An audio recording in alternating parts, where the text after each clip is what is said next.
کله به چې یو مجلس کې ناست وو د مجنون به چې ناست وو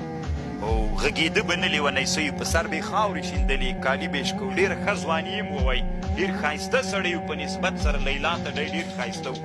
نو بیا په سر به یې خاورې اچولې بیخي به غږېده نه خو که غوښتل به دې چې وغږېږي چې لیلا به دې ورته یاده کړه طالبانو بېرته بې عقل راغی خبرو باندې مې شروع وکړله غږېده به در سره غږېده چې څه پوښتنې به ترې کولې خو چې دغسې به دې خبرې ورسره کولې لیلا به دې نه وه یاده کړې بیخي غږېده بیا طالبانو ورونو چې دا لیونتوب ډېر اغوست د قوم مشران راغلل دا خبره په ټول جزیرة العرب کې خپره سوله ده د مینې څپه لاړله ښځو انسانانو خلک خبر سول نو بیا د قوم یې راغی ډېرې زارې پلار ته وکړلې نه یې ورکړو ځکه دما به نوم داسې اغوستي چې معشوق ته یې څوک عاشق ته یې لور ورکړه عین طالبان یې موږ جاهلیت ده که نه دې ټولنه کې هم طالبانو همداسې ده داسې ده که نه بیا طالبانو ورونو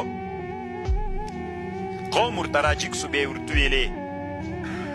مکې ته به یې بوځه حج ته یې بوځه کیدای شي الله عز وجل یې ښه کړي هلته بیت الله ته ورولله نو چې بیت الله ته یې وروسته نو پلار یې ورته ویلې ګوره چې بیت الله نه دې طواف کو الله نه به بښنه غواړې نو دا دعا به کوې دا دوی خو لیونی سوي دا دعا به کوې دا دعا کوې چې بیت الله نه طواف شروع کړي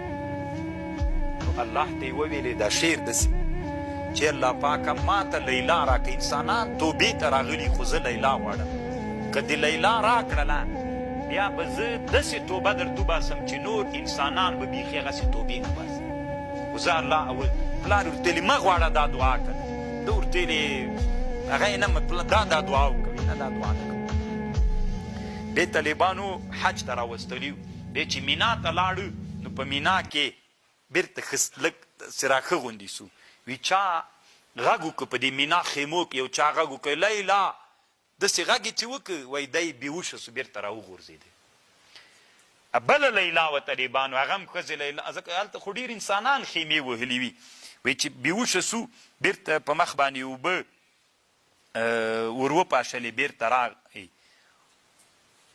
بیا طالبانو ډېر لوی شاعر هم دی تېر سوی ده کتاب الاغاني چې د شعر یوه لویه خزانه ده علامه اصفهاني چې جوړ کړی د ډېر شعرونه ده شعرونه هم داسې نړیوال شهرت پیدا کړی